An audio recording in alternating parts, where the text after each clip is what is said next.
ॐ शयनावतु शयनो भुनक्तु शवीर्यं कर्वावहै तेजस्विनावधीतमस्तु मा विद्विषावहै। ॐ शान्ति शान्ति शान्तिः। अखण्डमण्डलाकारं व्याप्तं येन चराचरं तत्पदं दर्शितं येन तस्मै श्रीगुरुवे नमः। गुरुर्ब्रह्मा गुरुर्विष्णु गुरुर्देव महेश्वर गुरुसाक्षात् परब्रह्म तस्मै श्रीगुरुवे नमः। तस्मै श्री गुरुवे नमः। दयानंदम। आज एकादशी के दिन समस्त गुरुजनों की तरफ से सबको भरपूर आशीर्वाद। आज एकादशी है। पिछली एकादशी को हम लोगों ने अजपा जप के बारे में जाना, यानी ये जो क्रिया चल रही है ये योग चतुष्टय की क्रियाएं हैं। इनमें हम लोगों ने पहला जो मंत्र योग है इसको जाना। पिछली एकादशी तक की व्याख्या हुई थी मंत्र कैसे सिद्ध किया जाए, और मंत्र का आखिरी जो चरण है वो है अजपा जप, यानी यही सोहम कहलाता है। तो परावाणी से जो मंत्र चैतन्य हो जाए वही अजपा है। अब आज दूसरा योग का चरण शुरू करेंगे हम लोग, और वो है हठ योग। तो जैसे मैंने बताया था कि 4 योग हैं, ये महायोग है। पहला मंत्र योग था, आज दूसरा हठ योग है। इसी तरह लय योग है और राजयोग है। आइए आज हठ योग के बारे में जानें। हठ योग किसको कहते हैं? हठ में 2 शब्द हैं, ह और ठ। ह का मतलब होता है सूर्य और ठ का मतलब होता है चंद्रमा, यानी सूर्य नाड़ी और चंद्र नाड़ी, यानी पिंगला और पीड़ा। तो हठ योग का मतलब हुआ कि वो योग, योग कहते हैं जुटना, एक साथ मिल जाना। तो सूर्य नाड़ी और चंद्र नाड़ी जब मिलकर एक साम्यावस्था में पहुंच जाए और दोनों मिलकर अपने अस्तित्व को खत्म कर दें, विलय कर दें, तब एक तीसरे नाड़ी का जन्म हो, उसी का नाम है हठ योग। तो सूर्य नाड़ी जब तक अपने अस्तित्व को बनाकर रखी है, जब तक चंद्र नाड़ी का अस्तित्व है, तभी तक जीवन है, तभी तक जन्म और मरण है। लेकिन जब ये ह और ठ, यानी सूर्य और चंद्रमा, ये दोनों मिलकर सुषुम्ना को जन्म दे दें, सुषुम्ना में प्रवाहित होना शुरू कर दें, इसी का नाम हठ योग है। तो साधा प्रेमियों, हठ योग की जो क्रिया है, हठ योग हमें सिखाता है कि श्वास को नियंत्रित करके, जो हम श्वास लेते हैं और छोड़ते हैं, इसको नियंत्रित करके और इन दोनों का विलय कर दे, इन दोनों के अस्तित्व को खत्म करके और सुषुम्ना में प्रवाहित हो जाए। जिस दिन हमारे जो स्वर है, ये श्वास का प्रवाह सुषुम्ना में शुरू हो गया, उस दिन हमारी मुक्ति है। उस दिन जन्म लेने का जो उद्देश्य है ये पूरा हो जाता है। तो हमारे शरीर में, जैसे आप जानते हैं, इसके बारे में अनेक व्याख्याएं हुई हैं कि इड़ा और पिंगला, ये गर्म नाड़ी और ये ठंडी नाड़ी, ये दोनों चलती हैं। और गर्म नाड़ी है पिंगला, इड़ा नाड़ी है ठंडा, ये दोनों का प्रवाह चलता रहता है।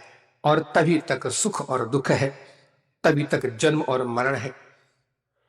लेकिन हमारे शरीर में ही हठ योग के माध्यम से जो क्रियाएं बताई गई हैं, इनमें प्रमुख है षटकर्म क्रिया है, खेचरी है, आसन है, मुद्रा है, आदि आदि जो क्रियाएं बताई गई हैं हठ योग में, इनमें प्रमुख खेचरी है। ये जो भस्त्रिका हम करते हैं, ये सब हठ योग है। और हठ योग का जो प्रथम कर्तव्य है वो है शरीर को पुष्ट रखना, शरीर को स्वस्थ रखना। साधा प्रेमी, हम क्रिया तो करते हैं, हम साधना भी करते हैं, योग साधना में हम आगे भी बढ़ते हैं, हमने दीक्षा ली है योग मार्ग की, लेकिन हम शरीर के प्रति उतने ईमानदार नहीं है। हम शरीर को एक ऐसे मझधार में छोड़ देते हैं जहां वो अपनी मर्जी से जीता है और मरता है। हमने कभी इस तरह का प्रयास नहीं किया कि हठयोग की क्रियाओं को करके शरीर को स्वस्थ रखा जाए। देखिए, योगी की पहचान सिर्फ स्वस्थ शरीर से होती है। योगी वही है जो अपने शरीर को स्वस्थ रखे। क्यों? क्योंकि स्वस्थ शरीर ही स्वस्थ मन को जन्म दे सकता है। अगर शरीर स्वस्थ नहीं है, बीमारियों से ग्रस्त है, तो स्वस्थ मन कभी जन्म नहीं ले सकता। देखिए, हमारे यहां गुरुजनों ने दो मार्ग बताए हैं कि या तो हठ योग से चलो या राजयोग से चलो। तो हठ योग और राजयोग में क्या फर्क है? हठ योग कहते हैं कि अपने प्राणों को वश में करके मन को वश में किया जाए, यह हठ योग है। यानी अपने प्राणों को माध्यम बनाते हैं हम। प्राण मन कहते हैं इड़ा और पिंगला, इसको माध्यम बनाकर इस पर अंकुश लगाया जाए, श्वासों को आयाम दिया जाए, इसको प्राणायाम कहते हैं। प्राणों पर आयाम के माध्यम से मन को वश में किया जाए, यह हठ योग है। तो फिर राजयोग क्या है? राजयोग है मन के माध्यम से श्वासों को वश में किया जाए। तो हठ योग श्वासों को लेकर चलता है, यानी शरीर के माध्यम से चलता है। क्योंकि आपके प्राण तब तक स्वस्थ नहीं हो सकते हैं जब तक कि शरीर स्वस्थ नहीं है। तो हठ योग की क्रियाएं इसलिए गुरु ने बताई हैं कि पहले शरीर को स्वस्थ बनाओ। इसके लिए षटकर्म क्रिया होती है, इसमें नेति धूति कई तरह के गज करनी कई क्रियाएं हैं।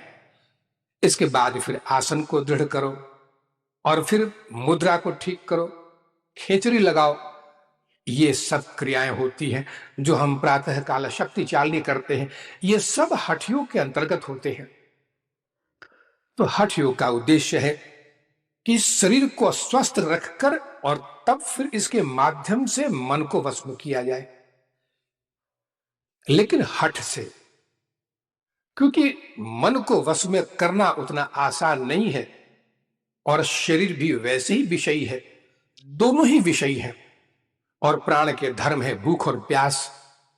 तो हठ योग के माध्यम से शरीर को हम एक माध्यम बनाते हैं और अपने प्राणों पर विजय प्राप्त करके मन को वश में कर लेते हैं। तब मन को वश में करने की अलग कोई क्रिया नहीं करनी पड़ती है। लेकिन इतना निश्चित है कि अगर साधक इतना संकल्प ले ले कि हम जीवन में एक निश्चित संकल्प के माध्यम से चलेंगे और हठ योग के माध्यम से शरीर को वश में करेंगे, इंद्रियों को वश में करेंगे, तब अपने आप मन वश में हो जाएगा। और मन वश में होने का मतलब ही है मुक्ति। लेकिन अगर ऐसा नहीं कर पाया तो राजयोग है। राजयोग थोड़ा सा लंबा चलता है, 1 जन्म 2 जन्म, क्योंकि वो मन के माध्यम से चलता है और मन को एक छोटे बच्चे की तरह समझाना, दुलार करके समझाना, कभी कभी जिद करना, हट करना। तो ऐसा करके मन को समझाते समझाते और तब प्राणों को वश में करता है, तब शरीर को वश में करता है। तो मन हो गया प्रमुख और गौड़ बन जाता है शरीर और प्राण। लेकिन हठ योग ऐसा नहीं मानता। तो साधा प्रेमी, अगर शरीर स्वस्थ है तो सब कुछ है, मन भी स्वस्थ है, मन का भी एक सुंदर मन का जन्म होता है। अब देखें, शरीर, ये सारा ब्रह्मांड ईश्वर का बनाया हुआ है। तो ये सारा ब्रह्मांड जो है वो ईश्वर का शरीर है, परमात्मा का। जैसे कि हमारा ये शरीर हमारा, यानी हम जो जीवात्मा है उसका शरीर है। तो ये जो हमारा शरीर है ये ब्रह्मांड की तरह ही एक पिंड है और इसमें निवास करने वाली आत्मा है, यानी हम हैं। तो अपने को अगर जानना है तो मंथन करें शरीर का। शरीर का मंथन करना सीखे। और शरीर का मंथन होता है, शरीर की जो उत्तेजना है, इसका जो भाग दौड़ है, विषयों के प्रति इसकी जो आसक्ति है, इसको कम करना होगा। अब विषय तो आप जानते हैं क्या होता है। 5 इंद्रियां हैं, 5 इंद्रियों के 5 विषय हैं, यही विषय है। तो मन हमेशा इनकी तरफ भागता है, क्योंकि मन राजा है इंद्रियों का। तो जिस दिन हम अपने इंद्रियों को वश में कर लेते हैं, उस दिन हम योगी बन जाते हैं। तो ये ब्रह्मांड में जैसे एक पिंड है परमात्मा का, वैसे ही आत्मा का पिंड ये शरीर है। तो जिस दिन आपने शरीर को वश में कर लिया, शरीर को स्वस्थ रख लिया, उस दिन परमात्मा के दर्शन हो जाते हैं। वही परमात्मा जो इस पूरे ब्रह्मांड में स्थित है। इसलिए शरीर को स्वस्थ रखना जरूरी है साधना प्रेमी। और शरीर के स्वस्थ होने की महत्ता का तब पता चलता है जब शरीर बीमार हो और न साधना के योग्य हो, ना ही संसार के निर्वाह के योग्य हो। अपना खुद का काम हम नहीं कर पाते हैं शरीर के अस्वस्थ होने से। तब पता लगता है कि शरीर अगर स्वस्थ रहा होता तो कितनी बड़ी नियामत थी, कितनी बड़ी संपत्ति होती मेरे पास। इसलिए शरीर को स्वस्थ रखना बहुत जरूरी है। साथियों, शरीर को स्वस्थ रखने की क्रियाएं जो हैं हठ योग में है। और हठ योग की क्रियाओं में जब आगे बढ़ते हैं तो प्रकृति ने ऐसा नियम बना दिया है कि शरीर को वश में करने के लिए अगर हठ योग का प्रयोग किया हमने, तो इस बीच में कई सिद्धियां मिलती हैं। ये सिद्धियां अणिमा, महिमा, लंघिमा, आपने नाम सुना होगा। शरीर को जितना बड़ा कर ले, शरीर को जितना छोटा कर ले, अदृश्य कर ले, पर काया प्रवेश कर ले, ये सब शरीर की सिद्धियां हैं जो शरीर को वश में करने वाले हठ योगी को प्राप्त होती है। लेकिन एक बात याद रखें, सिद्धियों के माध्यम से सब कुछ जान सकते हैं, दूसरों के मन की बात को जान सकते हैं, लंदन और पेरिस में क्या हो रहा है उसको जान सकते हैं। लेकिन अगर किसी चीज को नहीं जान सकते हैं, वो है परमात्मा। ईश्वर को नहीं जान सकते हैं। इस सिद्धियों के बल से ईश्वर नहीं मिलता। सिद्धियों के बल से अपने आप को नहीं जान सकते, कदापि नहीं जान सकते। इसलिए योगी के लिए एक मल की तरह त्याज्य वस्तु है सिद्धियां। तो जिस दिन हठ योग में आगे बढ़ेंगे, उस दिन ये सिद्धियां स्वतः ही आती हैं, रास्ते में हाथ जोड़कर आती हैं। लेकिन हठ योगी वही है जो इन सिद्धियों के वश में कभी ना हो, देखिए नहीं उनकी तरफ। बस उद्देश्य है शरीर को और प्राणों को वश में कर लेना और परमात्मा को जानना। देखिए, हमारे धर्म ग्रंथों ने, पातंजल ऋषि ने स्पष्ट शब्दों में कहा है कि हम जब श्वास को लेते हैं और श्वास को छोड़ते हैं, तो श्वास को छोड़ते समय 12 अंगुल बाहर तक श्वास आता है। 12 अंगुल इस तरह से गिनती होती है, 4, 4, 8 और 4, 12। यहां तक श्वास जब छोड़ते हैं तो पहुंचता है, और जब श्वास लेते हैं तो अंदर में 10 अंगुल तक जाता है। तो ये स्वाभाविक गति है श्वास की। अब श्वास की अगर गति स्वाभाविक ही रह गई तो मरना जीना भी स्वाभाविक ही रहेगा। तब आप एक गृहस्थी है, आप सांसारिक व्यक्ति हैं, आप योगी नहीं बन सकते। तो कहा गया है कि श्वासों के उस बहिर्गमन जो उसकी दिशा है 12 अंगुल, इसको कम करता जाए। कम से कम इतना अभ्यास हो जाए कि हर 3 महीने में 1 अंगुल छोटा कर देंगे श्वास को। 12 अंगुल से 11 हो जाए, 10 हो जाए, 9 हो जाए। तो मैंने जैसे बताया कि सिद्धियां आने शुरू हो जाती हैं। जिस दिन 8 अंगुल से छोटी होनी शुरू हो जाएगी श्वास की गति, उस दिन सिद्धियां आनी शुरू हो जाएंगी। और पहली सिद्धि होती है संकल्प सिद्धि की। अब आप जो संकल्प करेंगे पूरा होगा। 7 पे आ जाएंगे तो दूर श्रवण की सिद्धि मिलती है। दूर कहीं भी कोई बैठा हो, बातें कर रहा हो, हिंदुस्तान के किसी भी कोने में उसकी बात को सुन सकते हैं। और अगर 6 अंगुल आ गया तो मन की मुराद पूरी होती है। अगर 5 आ गया तो अंतः प्रवेश होता है, किसी भी काया में प्रवेश कर सकते हैं। तो ये सिद्धियां आती है साधना प्रेमियों।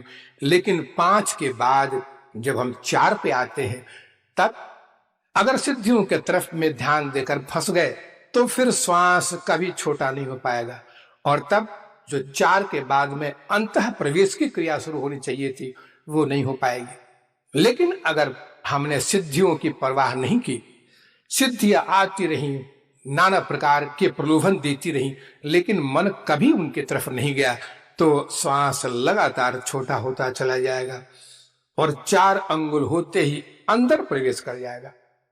अब ये अंदर की यात्रा शुरू हो गई आपकी, और फिर 3 अंगुल, 2 अंगुल और 1 अंगुल जो प्रवेश होते ही श्वास की बहिर्गति जो है, बाहर का जो गमन है श्वास का, ये रुक जाएगा। गीता में भगवान ने कहा है अर्जुन से कि अर्जुन, प्राणापानो अवरुद्धम, जो प्राण और अपान का ये अवरुद्धम, इसका जो अंतर्गति है इसको देखो। नासाभ्यंतर चारिणम, उन्होंने कहा कि नासिका के भीतर श्वास जो चलता है वही अमरत्व को देता है। नासिका के बाहर जो श्वास निकलता है ये जन्म और मृत्यु को देता है। संसारिक विषयों को दे सकता है लेकिन ईश्वर को नहीं दे सकता। तो जिस दिन 1 अंगुल और वो भी खत्म हो जाए उस दिन कुंभक होता है, और तब इड़ा का विलय होता है पिंगला में, और दोनों का अस्तित्व विलय कर जाता है सुषुम्ना में। तो नासाभ्यंतर चारिणो, भगवान ने कहा है कि ये जो प्राणापानो यथा रुद्ध्वा, प्राण और अपान को अवरोध कर दो, नासाभ्यंतर चारिणो, इनको अंदर कर दो। और ये श्वास की गति हमेशा याद रखेंगे। जिस दिन हठ योग में आगे बढ़ेंगे उस दिन नाना प्रकार की जो सिद्धियां आएंगी, इनके इस तांडव नृत्य का सामना करना पड़ेगा। लेकिन अगर इस प्रलोभन में फंस गए तो फिर ये जीवन गया। बहुत कम ऐसे होते हैं साधना प्रेमियों जो उभर पाते हैं इनके प्रलोभन से, इनके लालच से, और तब संसारिक प्रलोभन में रह जाते हैं। नाना प्रकार के चमत्कारों को दिखलाते सारा जीवन बीत जाता है और अंत में दर्दनाक मृत्यु को प्राप्त होते हैं। कभी उसकी तरफ आंख उठाकर न देखें।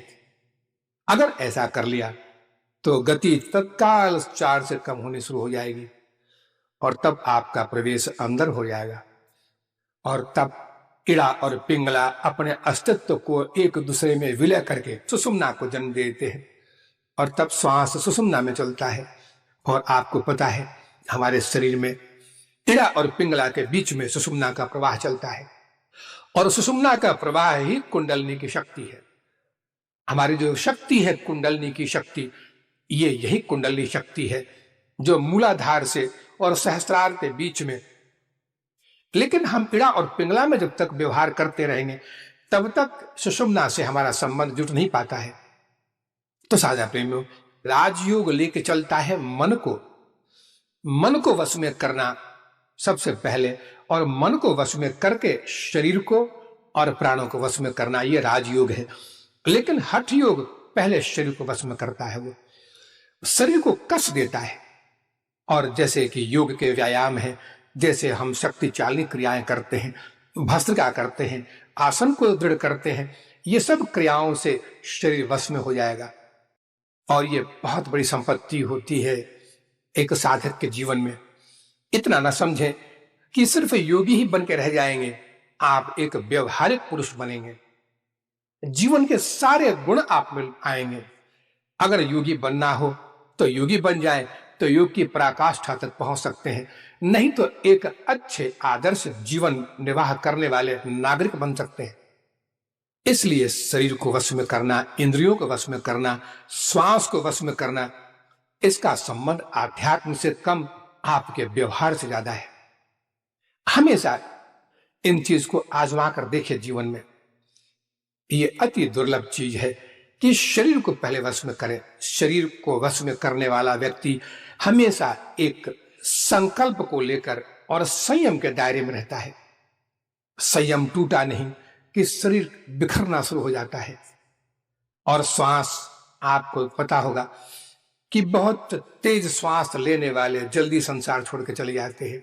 नाना प्रकार की बीमारियों को पकड़ते हैं वो, जो जितना तेजी से श्वास ले रहा है, जिसका प्रवाह 12 अंगुल तक है, और कभी कभी 12 से ज्यादा होता है, 16 होता है, 36 तक जाता है। जब आप मैथुन में होते हैं, स्त्री पुरुष संबंध जब होते हैं, उस वक्त 36 उंगल तक श्वास चलता है। एक आदमी जो दौड़ता हुआ आता है व्यायाम करके, उसका 32 उंगल श्वास चलता है। तो जितना तेज प्रवाह चलेगा उतनी आयु क्षय होती है, उतना श्वास का क्षय। तो ये सब चीजें होती हैं, और जितना कम उतना लंबा आयु होता है।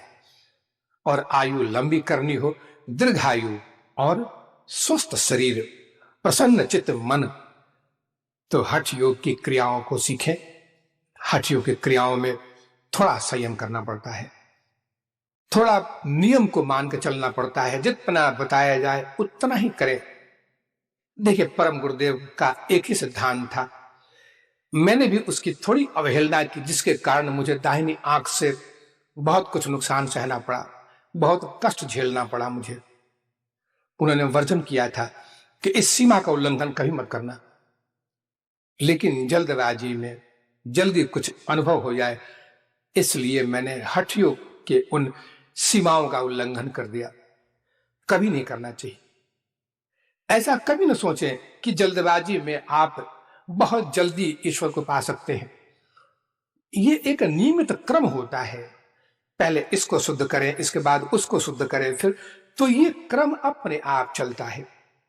इसलिए जल्दबाजी नहीं, धीरे धीरे चलना चाहिए। इसमें आप राजयोग में जितनी जल्दबाजी करें कोई नुकसान नहीं है, हठ योग में जल्दबाजी नहीं। देखिए, हठ योग का सिद्धांत बताता हूं। हठ योग का मूल सिद्धांत है, यह सिद्धांत राजयोग में भी है, लेकिन हठ योग प्रमुखता से इसका पालन करता है। हठ योग का कहना यह है कि हमारे 3 शरीर हैं, स्थूल, सूक्ष्म और कारण। तो कारण शरीर सूक्ष्म के साथ इतना घुल मिल गया है, इतना चिपका हुआ है कि अपने अस्तित्व को भूल गया है, और वो सूक्ष्म शरीर के सुख दुखों को अनुभव करता है। कारण शरीर में अज्ञान है और अहंकार है सूक्ष्म शरीर में।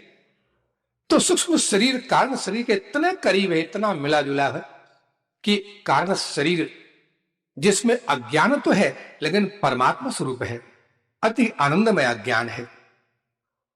ये अज्ञान भी ईश्वर का ही अंश है, अति शुद्ध। संसार का अज्ञान गिराता है और परमात्मा का वो अबोध अज्ञान मुक्त कर देता है। तो सूक्ष्म शरीर के संपर्क में आकर कारण अपने अस्तित्व को भूल गया, और फिर सूक्ष्म शरीर स्थूल के संपर्क में इतना घुल मिल गया कि अपने को शरीर मानने लगा कि मैं ये शरीर हूं, ये हाथ पांव मेरे हैं। ये अज्ञान बढ़ता जाता है। तो कारण शरीर अपने आप को सूक्ष्म मानने लगा और फिर अहंकार करने लगा, संसार में अपने को सुखी दुखी मानने लगा। और सूक्ष्म शरीर स्थूल के संपर्क में आया तो अपने को इंद्रिय मानने लगा कि मैं भोजन कर रहा हूं, ये मैं हूं, ये संसार मेरा है, ये कुटुंब मेरा है, ये परिवार घर द्वार मेरा है। कहते हैं कि पहले हठ योग हठ करके इस संबंध को विच्छेद करता है। पहले सूक्ष्म को स्थूल से तोड़ेगा और स्थूल को अलग करता है सूक्ष्म से, और तब सूक्ष्म से कहता है कि अपने को पहचानो, तुम कौन हो। तो जो आसक्ति सूक्ष्म ने स्थूल के साथ लगा रखी थी, जो अज्ञान उसके अंदर में आ चुका था कि मैं ये शरीर हूं, इसको तोड़ता है। और साधना प्रेमियों, ये तभी टूटता है आप जब भी भस्त्रिका करेंगे। भस्त्रिका करते करते एक ऐसी अवस्था में पहुंचते हैं जहां पर के एकदम थक के शरीर निश्चेष्ट हो जाता है, कुंभक लगता है, शरीर निश्चेष्ट हो जाएगा। उस वक्त प्रत्यक्ष अनुभव होता है कि स्थूल अलग है, मैं अलग हूं। अब ये मैं जो है वो सूक्ष्म शरीर है, वास्तव में वह है कारण शरीर, लेकिन वो अपने को मानता है सूक्ष्म शरीर। तो हठ योग सबसे पहले अपने स्थूल शरीर से हमारा संबंध तोड़ता है, तब माया का संबंध टूटता है। तो जैसे मैंने बताया कि हठ योग हमेशा शरीर को लेकर चलता है, प्राण को लेकर चलता है और फिर मन तक पहुंचता है, मन को अलग कर देता है। वो राजयोग भी वही करता है। राजयोग में भी वही है कि अपने को पहचानो, अपने मन को पहचानो। और कहता है राजयोग, हठ योग भी कहता है कि जिस दिन परमात्मा से हम अलग हुए थे, यानी वो परमात्मा जो अति शुद्ध, जो अद्वैत है, उस परमात्मा से जब अलग सत्ता हमारी हुई, तो उसी परमात्मा ने अपने आप को 3 खंडों में बांट दिया, शरीर, मन और आत्मा। तो ये आत्मा मन को लेकर शरीर में जब प्रवेश किया तो जीव कहलाया। उसी परमात्मा से जब हम अलग हुए अपने संसार यात्रा को लेकर, इच्छाओं को लेकर, तो परमात्मा ने ही अपने आप को 3 खंडों में बांट दिया। पहला शरीर, दूसरा मन और तीसरा आत्मा। आत्मा को तो रहना ही था, लेकिन आत्मा ने संबंध जब स्थापित किया मन से और उस शरीर में प्रवेश किया तो उसका नाम पड़ गया जीवात्मा। अब ये जीवात्मा भटक रहा है, अपने परमात्मा स्वरूप से अलग हो चुका है। तो हठ योग सबसे पहले काम करता है कि उस जीव को सबसे पहले मन के शरीर से अलग करता है। कहता है कि हे परमात्मा स्वरूप, हे आत्मा, अपने आप को पहचानो। तुम मन नहीं हो, तुम शरीर नहीं हो। तुमने मन से संबंध स्थापित किया और फिर इस शरीर में जो प्रवेश किए, तुम्हारा नाम जीवात्मा बन चुका है और तुम भूल गए हो कि तुम कौन हो। तो शरीर को अलग करो। तो यहां हठ योग काम करता है, तोड़ता है हठ योग, और बहुत बेरहमी से तोड़ता है। साधना प्रेमियों, इस बेरहमी का अंदाजा तब लगेगा आपको जिस दिन आप साधना में, हठ योग की क्रियाओं में उस गहराई तक पहुंचेंगे। उस वक्त बहुत तिलमिलाहट सी होती है। ये माया से संबंध जब टूटता है तो सबसे बड़ा बिखराव होता है जीवन में। जीव तिलमिलाता है, असह्य वेदना होती है, जिसको अब तक अपना माना सबको छोड़ना पड़ेगा। ये काम हठ योग का है। राजयोग भी वही करता है। पहले मन के माध्यम से बनाकर शरीर को अलग करता है राजयोग, और फिर कहता है जीव से कि हे जीव, अपने आप को पहचानो, तुम न मन हो न शरीर हो। तो साधना प्रेमियों, आखिर उद्देश्य क्या बना हठ योग का और राजयोग का? दोनों का एक ही उद्देश्य है, प्रेमी और प्रेमिका को मिला देना। जैसे कोई भटका हुआ प्रेमी है, अपनी प्रेमिका से भटक चुका है और दोनों तड़प रहे हैं एक दूसरे से मिलने के लिए। हठ योग वही करता है। देख रहा है कि ये जीव तड़प रहा है, ये संसार से अपनी भूख मिटा रहा है, क्या कभी भूख मिटा पाएगा? ये संसार के रिश्तों को अपना मानकर उनमें प्रेम बांट रहा है, क्या कभी प्रेम से संबंध जोड़ पाएगा? इसका प्रेम संसार का नहीं है। ईश्वर से प्रेम, वास्तविक प्रेम वही है जो ईश्वर से हो। तो तोड़ता है, राजयोग भी तोड़ता है, हठ योग भी तोड़ता है। दोनों का उद्देश्य है कि इस भटके हुए जीव को उसके अपने घर पहुंचा दो, उसके परमात्मा से मिला दो उसको। लेकिन साधना प्रेमो, जरा सोचे, अगर मिलने वाले के अंदर में मिलने की बेचैनी नहीं है तो हठ योग और राजयोग क्या करेगा? आपने ठान रखी है कि मुझे अपने घर नहीं लौटना है, मुझे नहीं जानना है कि मैं कौन हूं, तो आपके लिए हठ योग भी उतना ही निरर्थक है, व्यर्थ है, जितना राजयोग। सब बेकार है। सवाल है कि आपके अंदर में क्या तड़प है ईश्वर को देखने की, ईश्वर तक पहुंचने की तड़प है? अगर है तो आइए शरणागति कीजिए हठ योग का और राजयोग का, और देखिए क्या होता है। क्योंकि ये ऐसे तो हैं जो आपको अपने प्रेमी से मिला सकते हैं। तो जितना बड़ा वैराग्य संसार से, उतना ही काम करता है हठ योग, उतना ही राजयोग। साधना प्रेमियों, एक बात तो आप जानते ही हैं कि ऐसे महामारो परम गुरुदेव हो, महाअवतार बाबा जी हो, लाहिरी महाशय हो, असंख्य गुरु आए और चले गए, आएंगे भी, लेकिन बहुत कम साधक, बहुत कम गृहस्थी ऐसे होते हैं जो गुरुजनों के सामने संसार से विरक्ति का संकल्प ले पाते हैं। गुरु कभी ऐसा नहीं चाहते हैं कि संसार से विरक्त होकर ईश्वर मार्ग में आए, कभी नहीं। उनका उद्देश्य इतना ही है कि अत्यधिक जो भोग कर रहे हो, अत्यधिक जो विषयों के प्रति भाग रहे हो, इसको कम कर दो।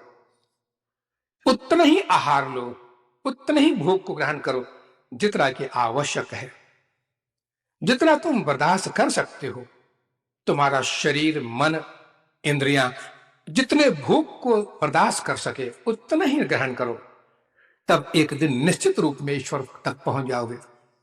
तब तुमको गुरुजन मिलेंगे और ये गुरुजन तुमको निश्चित अपने पथ पे लगा देंगे। लेकिन ऐसा बहुत कम होता है। हर साधक एक संकोच में डूब जाता है कि कैसे विषयों को छोड़ने का संकल्प ले ले। देखिए, प्रकृति ने एक नियम बनाया है। एक उदाहरण देता हूं। एक गाय बंधी है खूंटे से, और खूंटे की रस्सी बहुत लंबी है, 10 गज लंबी है, और चारों तरफ उसके बिखरे पड़े हैं घास, और उसका चारा बिखरा पड़ा है, दाने बिखरे पड़े हैं। मालिक ने कहा है कि देखो, जहां हो वहीं पर चरती रहो, वहीं तुमको आहार मिलेगा।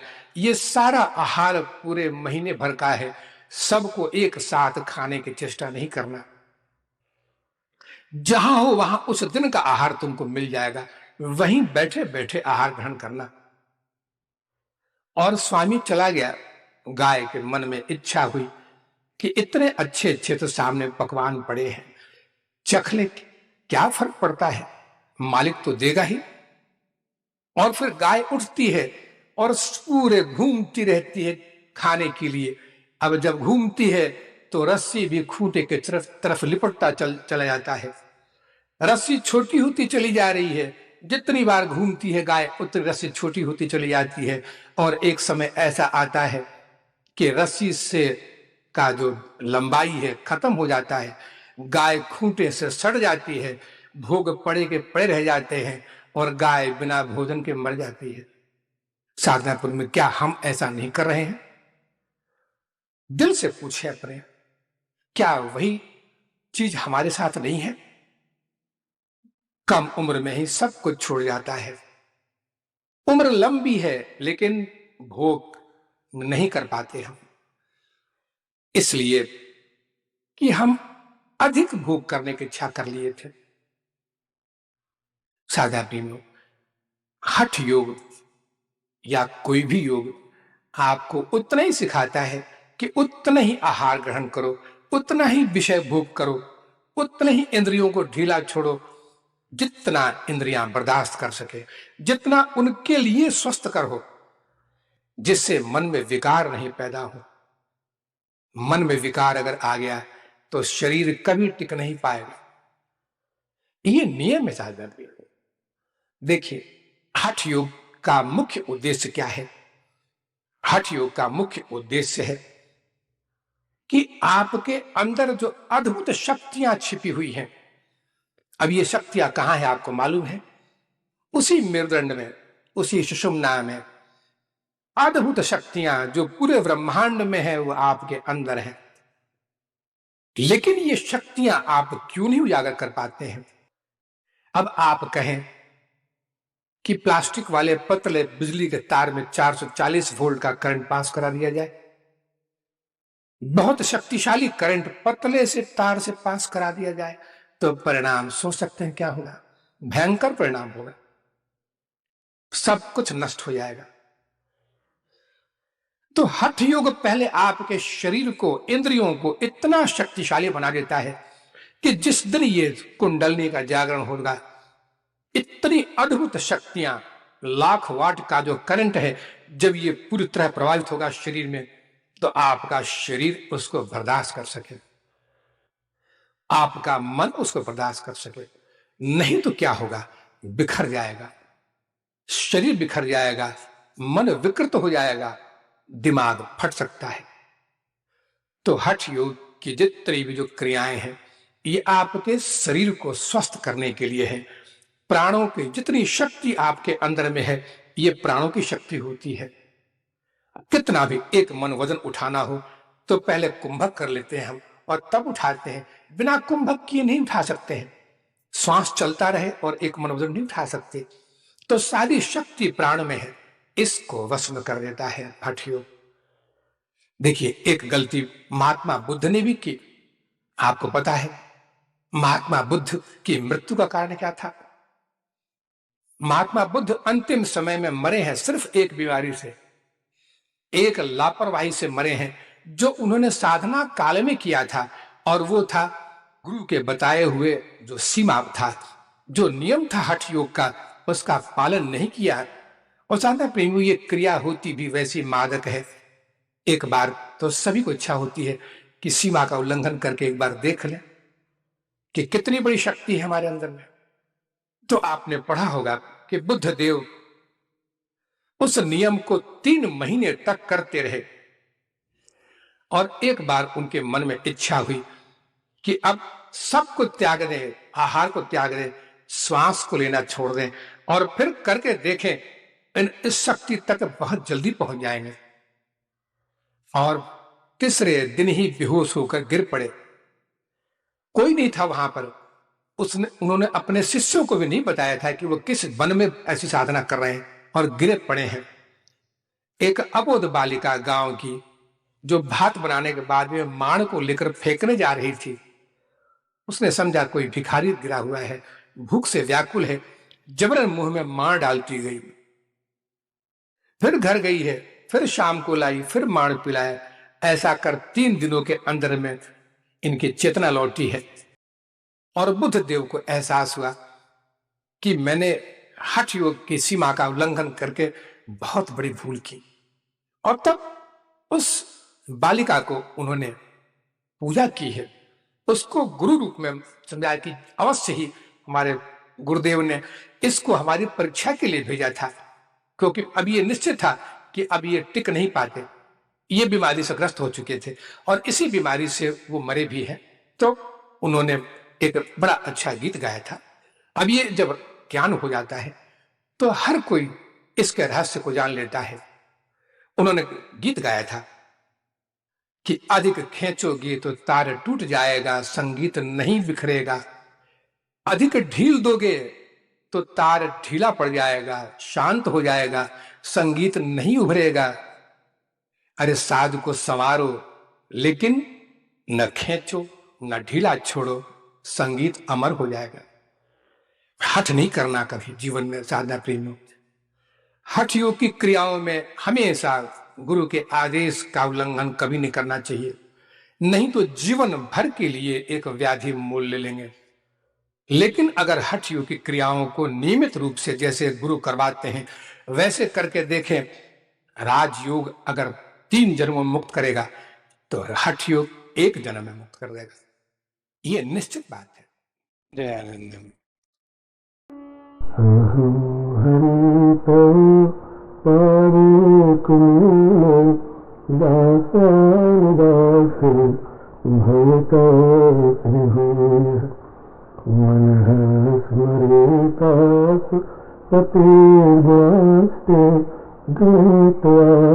कर्म करे तुकाय नाक पुष्टम न चितारिष्टम न सौभयम नरसाधिपत्यम न सिद्धि पुनर्भवन्या सुनैव सत्त्वां विरहण्यकांक्षि अजातिपक्षा ईमातरं खवा स्तम्यं यथा वत्सतराच भारत प्रियं प्रियो विसितं विषण्ण नलिनाच्छिदिगृच्छते त्वां नमोऽस्तु श्लोक जनेषु सख्यं संसारचक्रे भ्रमतः सकर्मभिः तन्मायात्मात् मददारवीः सुशक्तिचित्तस्य नाथ भूयात् अहं हरितो पादे कुर्वन् दासारिदास भवतस्मै। जय आनंद, जय आनंद, जय आनंद, जय आनंद, जय